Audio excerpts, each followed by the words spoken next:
I was sitting at my desk, looking through investment portfolios, carefully reading the columns of numbers, checking stock movements, analyzing whether it was worth investing in a particular company, and at that moment my phone lit up with an unknown number. Bright white symbols flashed on the screen, from which I momentarily looked away from the documents.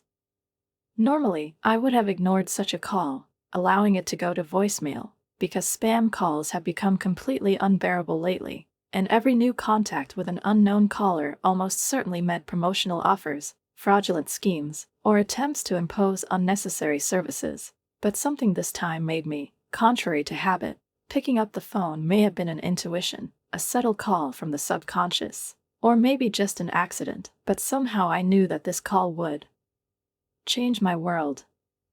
"Hi," I said automatically, continuing to automatically glance at the numbers on the laptop screen, but at the same moment, as soon as the voice came from the speaker, my body tensed, and the hand holding the phone involuntarily tightened.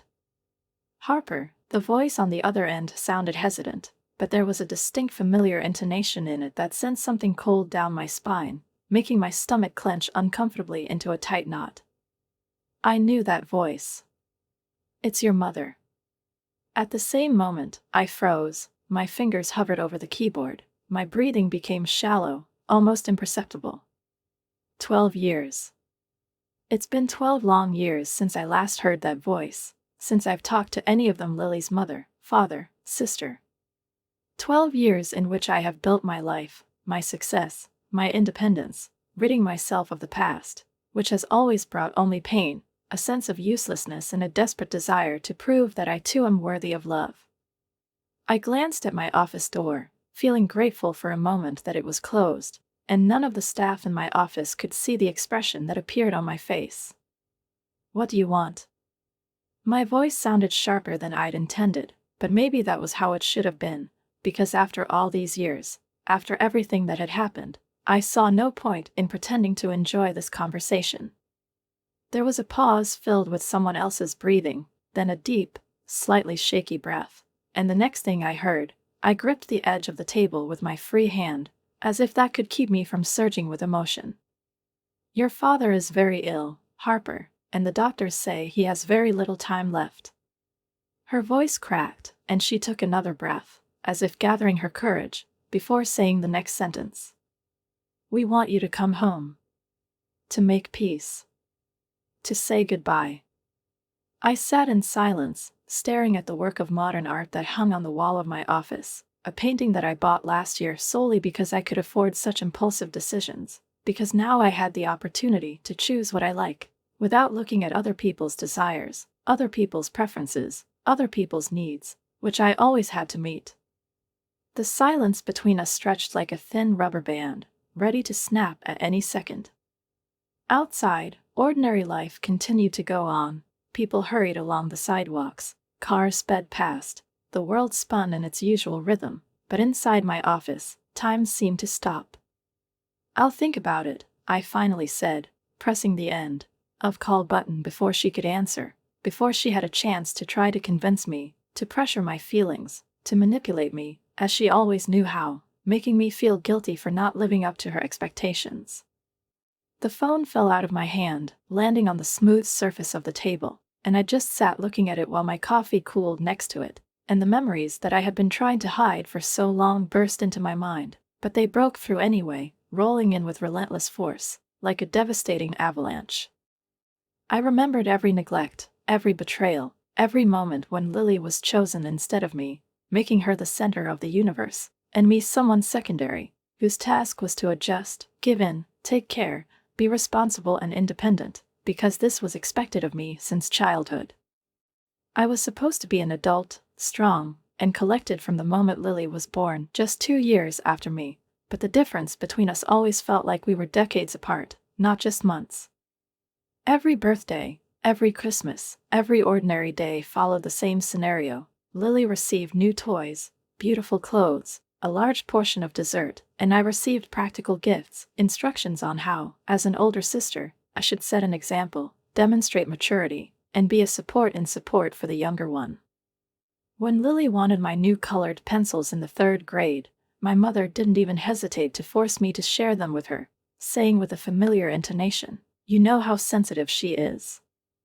Lily was grinning at me behind my back, knowing that she had won, that she had been given in again, that her desires were more important than mine.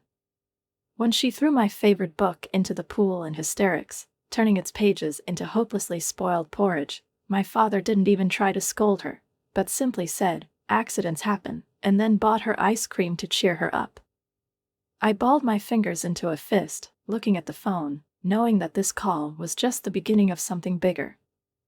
The book I lost that day was a gift from my beloved teacher, the first adult who saw in me not just Lily's older sister, but an independent person who has her own mind, her own dreams, her own aspirations. I spent hours reading it under a blanket with a flashlight, when silence reigned in the house, slipping into a world of stories that seemed to accept me for who I am, and not who they wanted me to be. But when Lily threw it into the pool in a fit of anger, and I watched with bated breath as the pages got wet, the ink blurred, and something dear to me disappeared, no one even offered to buy me a replacement. "It was just a book," her mother said with a slight reproach in her voice, and her father, shrugging his shoulders, simply took Lily into the house without even trying to get her to apologize. But when Lily got the best grades, they had dinners, ordered her favorite dishes, raised their glasses and talked, "Look how smart our little girl is." Her achievements were celebrated, highlighted, and became a cause for pride, while my successes were taken for granted. When I brought home top scores, they just nodded and said, "We expect this from you, Harper. You're older. You have to set an example." I learned a simple truth early on: if I want something, I have to achieve it myself. When I turned 16, I got a job at Joe's Cafe after school. The owner, Sarah, with her harsh but fair instructions and kind smile, proved to be a greater mentor than my own mother ever was. She taught me responsibility, saving money, and the ability to stand up for myself, and I saved every dollar I earned, dreaming of the day when I could finally break free and build my own life, where I would belong only to myself. But that phone incident was the moment that finally opened my eyes to how deep the favoritism in our family had gone. I've been saving up for months to buy myself a smartphone. Nothing special, a basic model for $100, the money I earned on my own, standing behind the counter, serving coffee, wiping tables. The day I brought him home, Lily saw him and immediately threw a tantrum. "But I want one too," she howled, reaching out her hands, trying to grab him. "Harper, give it to me. You're so selfish." "No," I firmly gripped the phone in my palm and held it above her head. "I bought it with my own money. You can save up too, you can get a job like me." But before she could answer, there were hurried footsteps, and her parents appeared at the door, worried by her screams. They always came running when Lily called. Mom was in the kitchen, Dad was in the study, and both had the same worried expressions on their faces, as if something terrible had happened, as if someone had harmed their precious girl. "Harper," my father's voice sounded harsh, full of frustration, which I knew by heart. "Well, why are you being selfish? Your sister just wants to see your phone." "Because he's mine," I replied, and my voice was shaking not from fear, but from anger. "I earned it. I was working, saving money. Why should she just take it?" "You should love your sister," her mother added, her lips pressed into a thin line. "How can you be so cruel? We raised you better." And at that moment, I really looked at them, for real, as if for the first time I saw not my parents, but strangers. Something inside fell into place. I suddenly realized clearly that this was not normal, unfair, that this was not love, but something completely different. "I love her," I said softly, still in my own voice, but already changed inside. "But that doesn't mean I have to give her everything I have." I turned around and went to my room, locking the door, ignoring their outraged screams and Lily's fake sobs, which I knew would soon be replaced by new demands. That night, I opened my laptop for the first time and started looking for colleges in other states. All evening I studied the programs, looked at the admission conditions, counted how much I still need to save up. And then, taking a deep breath, she opened a new document and typed at the top, "College application." I remember the day when the enrollment letter arrived, as if it were yesterday. I was 18. I just graduated from high school. When I held the thin white envelope in my hands, my fingers trembled, and my heart was beating so hard that it seemed to fill the whole house. I knew this was my chance. My ticket to a new life. I tore open the envelope, unfolded the sheet, and saw the cherished words, "Congratulations. You are enrolled in the investment management program in Arizona." I read them over and over again, unable to believe that this had really happened. But when I entered the living room, clutching the letter in my hands, ready to say that I was leaving, that now I would have a life that I would build on my own, my mother did not even look at me. "What's up, Harper?" "What is it?" she asked absently, without looking up from the magazine. I was looking at her, and suddenly something inside snapped. They weren't expecting me. They didn't rely on me. They never thought that I would be able to leave. "Nothing," I said, slowly folding the letter. I already knew they wouldn't congratulate me, that they wouldn't tell me how proud they were of me. But it didn't matter anymore. I was proud of myself. And at that moment, I realized that I didn't need anyone else to know that I was worth anything. Sarah was looking at me from behind the cafe counter. Her gaze was attentive, a little wary, but I knew that deep down she had already guessed that this day was special for me, that the letter I was holding in my hands was not just paper, but a symbol of something much bigger, a chance. Freedom, victory. I took a step forward, felt my stomach tighten with excitement, and whispered, almost unable to believe my own words, "I came in." Then, taking a deep breath, she spoke louder, confidently, as if these words could strengthen reality, make it indestructible. "I'm in." Sarah smiled, jumped out from behind the counter and hugged me tightly. Her arms were warm and safe, and when she said, "I've never doubted you," I felt something melt inside me, as if for many years I had been carrying an ice block inside me, which finally began to melt under her simple but so important words. The letter stated that I was being given a partial scholarship. The amount was even more than I could have hoped for, but there were still about $30,000 left to cover the rest of the expenses, and despite the sudden fear that crept into my heart, I knew that this should not be a problem. Grandpa left us money. I remembered the day he said those words. I remembered sitting next to him when he told his parents, "Make sure that both girls get an education. That's what this money is for." I knew I could count on my share, and for the first time in a long time, I went home full of hope. Maybe this will be the moment when everything will change. Maybe they'll be proud of me. Maybe they'll finally see me. When I entered the living room, Lily was sprawled on the couch, blankly writing messages on her phone, and Mom and Dad were sitting in front of the TV, completely relaxed, as if there were no worries in this world except for the next series. I was accepted. I announced, holding the letter in my hands as if to prove my right to a future. Investment management program in Arizona.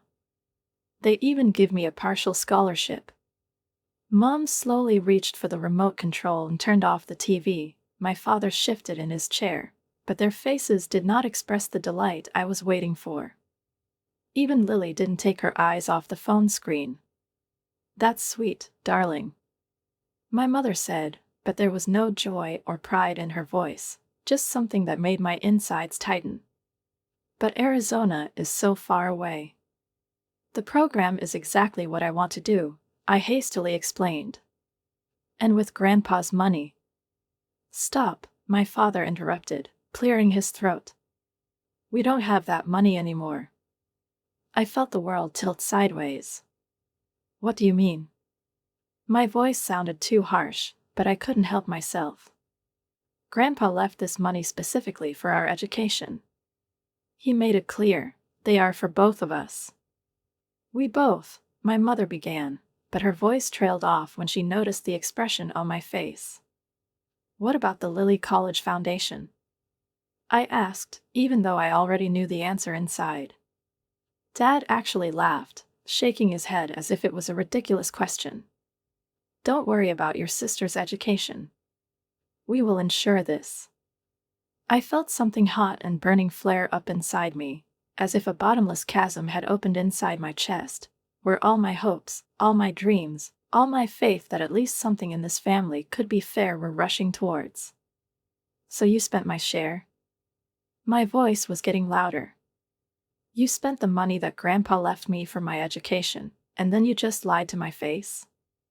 Don't be dramatic, the mother replied calmly, crossing her arms over her chest. You're a smart girl, you'll find a way. I looked at them. I really looked at it. At the expensive necklace that sparkled around my mother's neck, at the new golf clubs that stood in the corner of the room, at the expensive watch on my father's wrist, at Lily, who casually threw the latest iPhone on the sofa. Are you telling me, I said slowly, looking straight into my mother's eyes, that you spent the money my grandfather left me for my studies on things? Watch your tone, my father said warningly. No. I shouted, no longer able to contain my rage. I won't watch my tone. This is wrong. This is so wrong. Grandpa wanted the money to go to both of us. Get out. My mother snapped, her voice so cold that I wanted to recoil. Just get out until you learn to speak to us with respect. I didn't answer. She just turned around and stormed out of the house, slamming the door so hard that the walls shook. I drove to the cafe while tears blurred my eyes, while rage and disappointment mixed into one continuous lump of pain, while something inside me was breaking, cracking, collapsing completely. When I came in, Sarah didn't ask anything.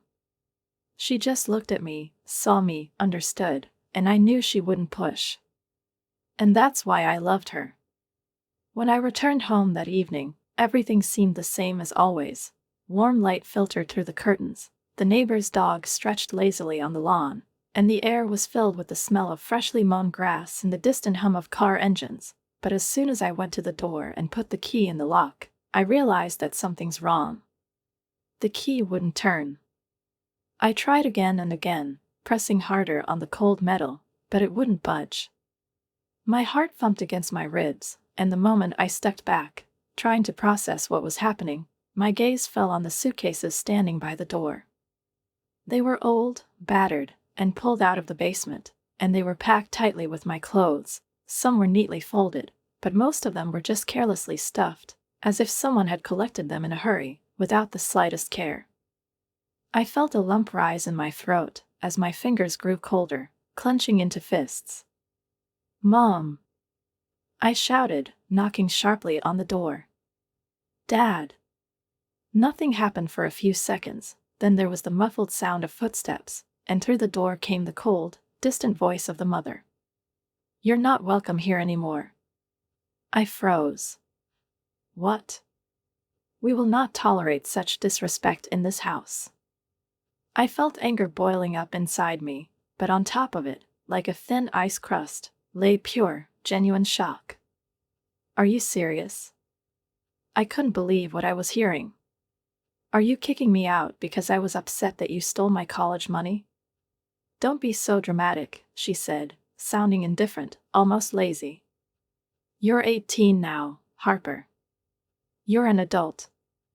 It's time to figure things out on your own. I stood there, looking at the suitcases, feeling betrayal pierce through my skin, filling every cell of my body. I tried not to cry, tried not to let them see how deeply they had hurt me. Cars drove by, neighbors who had known me all my life sat at the wheel, unaware that my world had just collapsed behind these walls, that my parents had kicked me out, as if I had never been a part of this family. I took a deep breath, lifted my chin, and asked in a shaky voice, "What about Lily?" The answer was silence. I knew this wasn't going to happen to Lily. They would never have kicked her out. The tears were getting closer, but I didn't let them get the better of me. With shaking hands, I pulled out my phone and dialed the number of Aunt Rachel, my mother's younger sister, the only person in the family who ever looked at me through the prism of other people's expectations. She answered on the second ring. "Harper. What happened? You seem upset." And then I told her everything. The words escaped my lips between sobs, about college, about Grandpa's money, about how they locked me in the street, how they threw me away, as if I was a burden they finally got rid of. "We'll come get you." Her aunt's voice was firm, unwavering. "Uncle Mike and me. Wait for us." 45 minutes later, their car stopped at my former house, and Uncle Mike immediately got out to load my suitcases into the trunk, and Aunt Rachel came up to me and, without saying a word, hugged me tightly. "I'm so sorry, honey," she whispered. "That's not right." That night, sitting in my guest room in their cozy house, I felt lost, empty, as if the earth beneath me had disappeared and I was falling into a bottomless abyss.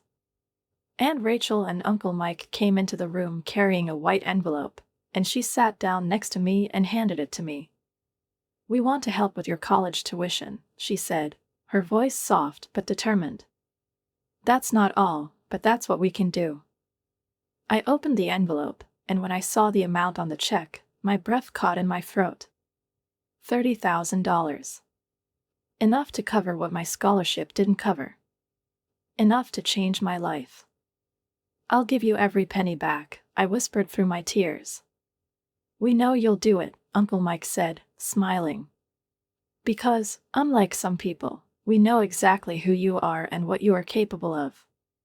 The next 12 years flew by like a dream that I built with my own hands. College was challenging, but exciting. I threw myself into my studies, working part-time at the university's finance office to cover my living expenses. Every semester I got on the dean's list, every summer I completed prestigious internships, and every month I saved money to repay the debt to Aunt Rachel and Uncle Mike. In all these years, my phone has never rung from calls from my parents or Lily. Sometimes I found myself thinking about them, trying to imagine what they were doing, but then I remembered the suitcases on the doorstep, their cold voices, and forced myself to focus on my future. My first job offer came 2 months before graduation. Goldman Investment Partners. Junior Financial Analyst. The starting salary was more than I had ever dreamed of. The day I signed the contract, my hands were shaking, but not from fear, but from pure, genuine excitement. I dialed Aunt Rachel's number, and when she answered, she said with a smile that I knew I could hear in my voice, "I did it." "Of course you did." I heard the pride in her voice, and this time I couldn't hold back the tears. "You're exceptional, Harper. You've always been like this."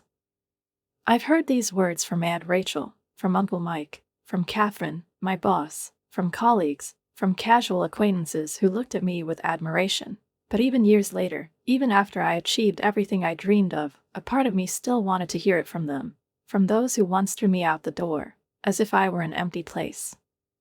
I stayed in the same city where I started my career, not because I couldn't leave, but because I no longer had to run. My new life began in a tiny studio apartment, so small that the bed, narrow desk, and closet seemed squeezed into a tight space, but it didn't matter because for the first time in my life, it was mine. I woke up at 5 in the morning, went to the gym, and then at 7:30 sharp I was already sitting at my desk in the office, always the first, always ready to absorb knowledge, always eager to work. I stayed up late, studying reports, delving into the nuances of investment strategies, watching more experienced colleagues, absorbing everything I could like a sponge, because I knew that this chance was dear to me, and I would not allow myself to miss it. Catherine, my boss, noticed my eagerness early on and took me under her wing.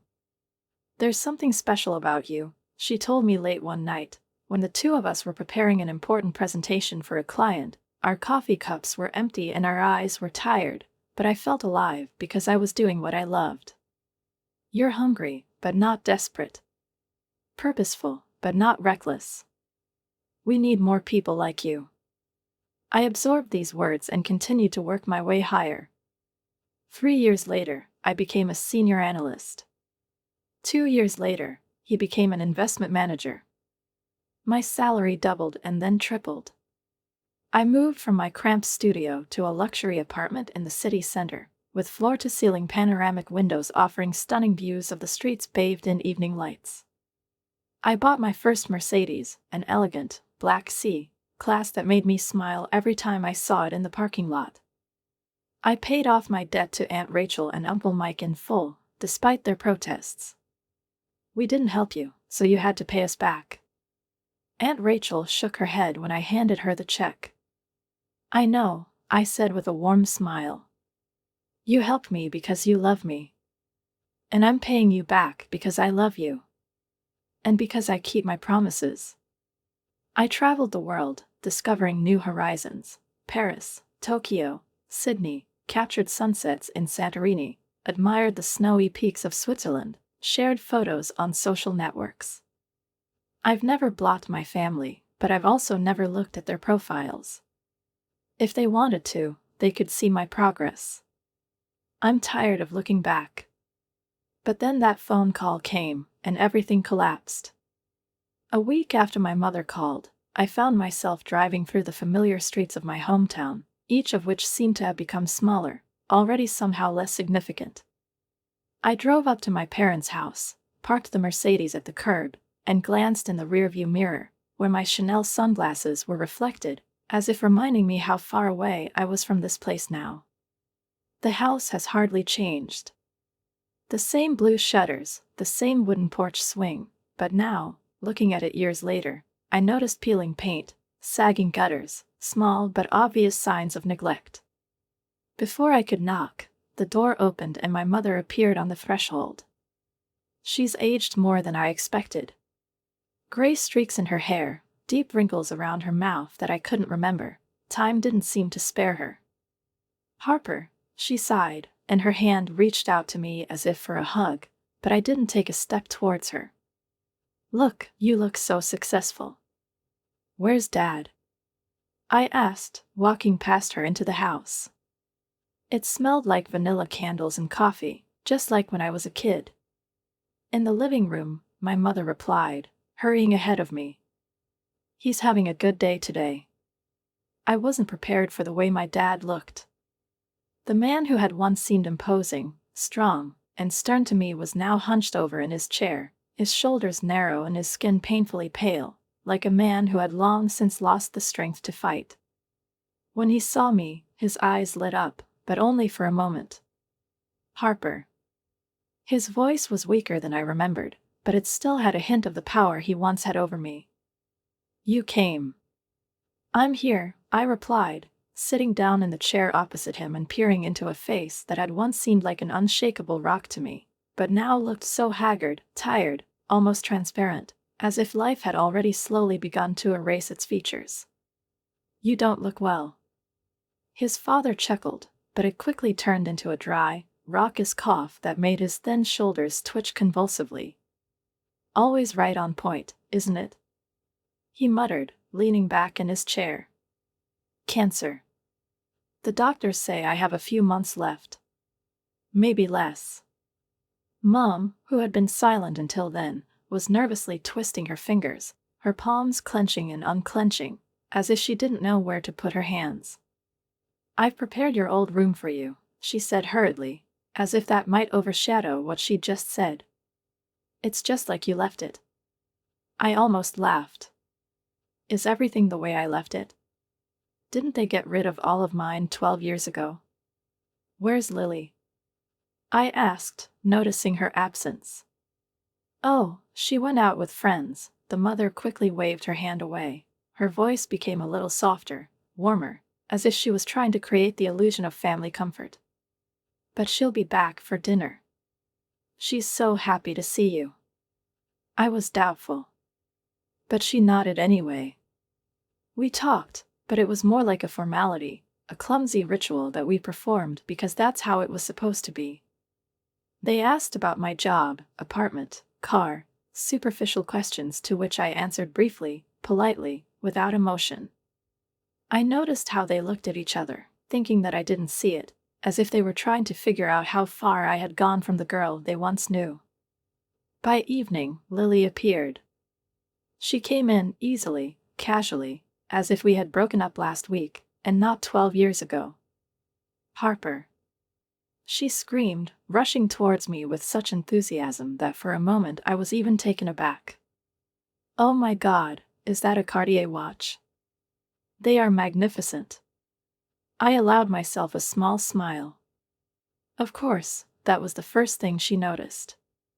At dinner, Mom cooked all my favorite childhood dishes, as if food could erase the 12-year gap of silence, betrayal, and emptiness. Her father hardly ate, mostly just pushed his fork around his plate, and Lily chatted non-stop, about her friends, about parties, about plans to start a lifestyle blog, of course, about fashion and the right lifestyle. I was only half listening to her until my father suddenly raised his head and said, "We have something important to discuss." I noticed how my mother tensed, how Lily abruptly fell silent, her gaze slid between her parents, and at that moment something inside me clicked. It wasn't just saying goodbye to my dying father. It was something completely different. "What is it?" I asked, even though part of me already knew it wouldn't do any good. My father leaned forward, his eyes boring into me with the same sternness he had when I was a child, when he lectured me, when he demanded that I meet his expectations. "I need you to promise me something. A dying man's wish, if you will." I was silent, squeezing my fingers around the glass of water. "After I leave," he paused, as if weighing his words. "I need to know that Lily will be taken care of. That she would be able to maintain her lifestyle. And you." He looked at me with a hint of respect that hadn't been there before. "You are able to guarantee that this will happen." There was a deafening silence in the room. I could hear the clock ticking on the wall, the hum of the refrigerator, the rhythm of my own heartbeat pounding in my temples. "You want me to do what?" My voice was dangerously low. "For you to take care of your sister," her mother interjected, her voice trembling, pleading. "Financially. You're doing so well, Harper. You have more than enough." I slowly got up from my seat. The chair scraped across the wooden floor. "Let me get this straight." I looked directly at them, attentively, without looking away. "Did you call me here after 12 years of silence to ask me to financially support my fully capable adult sister?" "Harper, please sit down." My mother jumped up, her arms outstretched towards me, as if she was trying to smooth over the situation. "You're making this more dramatic than it needs to be," Lily murmured, idly twirling her wine glass in her hands. I laughed. But there was no humor in that laugh. "Dramatic?" I shook my head, feeling rage rise in my chest. "You kicked me out of this house. You threw away my things, leaving my suitcases on the doorstep. You spent my money on college, the money my grandfather left me specifically for my education. And now you want me to support Lily?" I turned my gaze to my sister, who was sitting with her chin held high, her lips pursed into a thin line, and she didn't even try to pretend that she was feeling even a drop of shame. "Tell me, Lily." I tilted my head to the side, looking at her. "When was the last time you had to work at least one day in your life?" She frowned. "What? When was the last time you had to earn your living? When have you ever had to worry about paying rent, bills, or food?" She rolled her eyes. "Well, I'm sorry I'm not a corporate shark, Harper." I grinned, crossing my arms over my chest. "You're right, Lily. You're not a corporate shark. But you're not a child either. You are an adult woman, and if you want to lead a certain lifestyle, earn it yourself." I turned to my father. "You're not just asking for help. You're asking me to sacrifice myself for her again. And I'm not going to do that."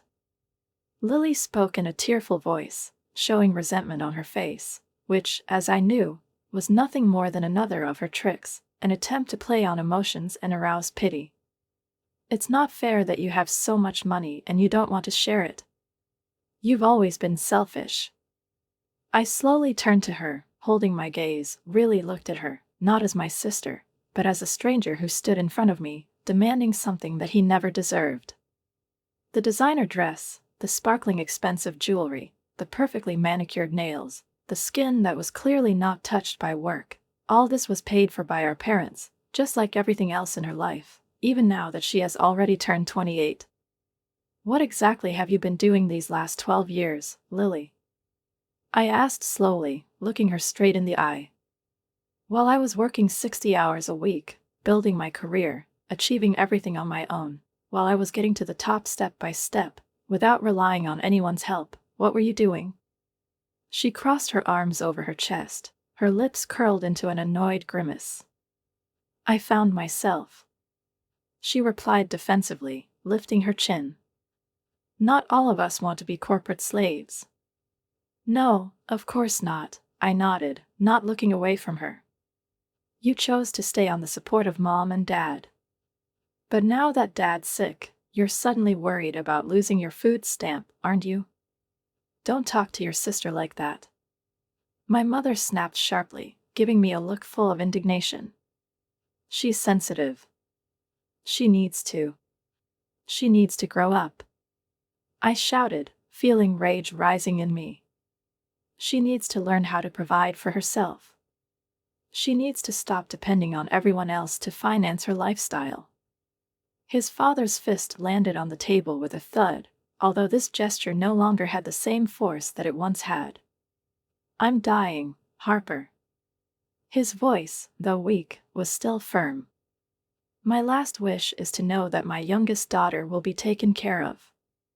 I looked at him, peering into the face that had once filled me with fear, into features that now seemed alien, haggard, but still carried the same certainty that his word was law. "What about your eldest daughter?" I asked softly, and in the silence that followed, the question sounded like a thunderclap. "They never cared about me. They have never asked this question." The silence was deafening. I felt like something was finally tearing apart inside. A thin thread of hope was blurring, that they had changed, that in their eyes I was now more than just someone who should always give in, someone who should be responsible for everyone. I reached for my purse, which was hanging on the back of a chair. "I'm leaving. This is a mistake, Harper." "You are welcome." The mother rushed after, her voice trembling, but not from remorse, from fear of losing another source of financial support. "Think about what you're doing. Think about your father's last wish."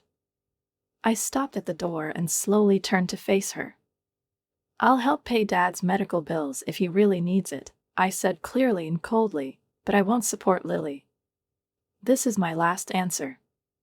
I got out without looking back, leaving my mother's screams and Lily's dramatic sobs behind, jumped into the car, started the engine, stepped on the gas. After driving a few blocks, I stopped, took a deep breath, tried to pull myself together, then took out my phone and dialed Aunt Rachel's number. "They want me to support Lily," I said as soon as she answered, barely able to contain the anger that was still bubbling inside me. "Can you believe that?" There was a heavy sigh from the other end of the line. "Oh, Harper." Her aunt's voice was full of sadness, but not surprise. "I was afraid it would be something like that. Your sister has never worked a day in her life.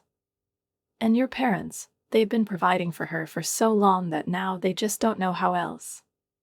The next 2 days turned into a series of angry phone calls and text messages. Mom and Lily bombarded my phone with guilt, accusations, threats, and desperate attempts to pressure my emotions. "You're killing your father with your selfishness," the mother wrote. "You've always been jealous of me," Lily said. "You're just trying to punish me." I saved all the messages, but I didn't reply to any of them. Something inside told me that I might need them later. When the phone rang again, I pressed the record button before answering. "Harper." My mother didn't even give me a chance to speak first. "How can you be so cold and selfish? Your sister needs you." I'm ready to help, Dad, I said calmly, knowing that every word was being recorded. But Lily is an adult. It's time for her to learn how to support herself. There was silence on the other end of the line, and then the mother hissed. You're not worth your sister's little finger. We should never have called you. I smiled because everything finally fell into place. I ended the call, pressed the end button, and just sat in my office for a few seconds, looking out at the city skyline. High-rise buildings made of glass and concrete, sparkling in the rays of the setting sun, wide streets with streams of cars, people rushing about their business. This world was so far from my childhood home, from those walls in which I always felt like a stranger. Then I took a deep breath, turned my laptop around, opened the social network and went to my mother's page. At the top position, her new post was highlighted, and as soon as I read the first lines, something inside me slowly and painfully broke. A heartless daughter refused to help her dying father. How painful it is to realize that some people, even being our blood, can be so cruel. Followed by a long, anguished text in which my mother painted my betrayal, my coldness, my alleged insensitivity, putting it all into words that, undoubtedly, should have caused others a wave of sympathy and condemnations against me. The comments under the post were exactly as I expected. I'm shocked. How can you be so ungrateful? This poor man is dying, and his own daughter can't even show a drop of compassion. Money has corrupted her soul. What a disappointment. I slowly ran my tongue over my teeth, feeling a hot wave of indignation wash over my head. 12 years of silence. And that's how they decided to play it out. I took a few deep breaths, then opened a new post. I wasn't going to defend myself. I was going to tell the truth. I've attached screenshots of text messages and a recording of the conversation. I told her about everything, about my childhood full of favoritism, about the money my grandfather left me for my education, but which my parents spent on themselves and Lily, about how they kicked me out the door when I was 18, leaving my things in suitcases on the doorstep, about how they didn't call me for 12 whole years, until they decided that they needed financial support from me. I ended this post with the truth about our last conversation. They didn't want to reconcile. They wanted me to support an adult woman who had never worked in her life and had no intention of starting. The reaction was immediate. The flood of comments, full of shock and indignation, was not directed at me this time. Family members I hadn't spoken to in years suddenly started writing to me personally. Many admitted that they had seen this favoritism, but never dared to say something out loud. Some shared their own stories about how they faced injustice in their family, but they were forced to remain silent. Mom tried to justify herself in the comments, trying to make it look like I was just distorting the facts, but each of her explanations only drove her deeper into a hole from which there was no way out. Even her closest friends couldn't find the words to justify one daughter's request to support another, perfectly able-bodied adult woman. It's been 6 months. One day, Aunt Rachel called me. Harper, her voice was soft, almost cautious. Dad's dead. I closed my eyes, holding my breath. Mom didn't even invite you to the funeral. I was expecting this. This was her last act of petty revenge. Nevertheless, I sent a huge bouquet of flowers to the funeral with a laconic postcard with only 2 words written on it. Goodbye, Dad. That was 3 months ago. Through Aunt Rachel, I learned that my mother was now struggling to maintain her lifestyle with the money my father had left her, but it was clearly not enough to continue living the way she was used to. Lily threw tantrums because she couldn't afford the usual shopping and dining at expensive restaurants.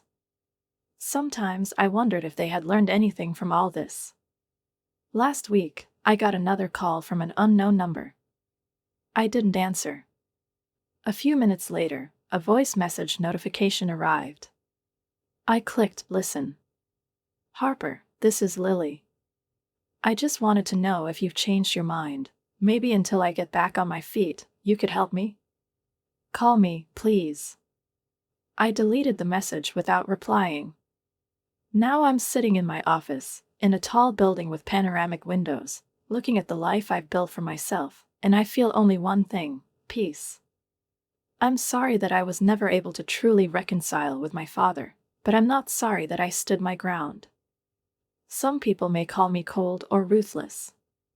But I realized a long time ago that maintaining healthy boundaries is not the same as cruelty.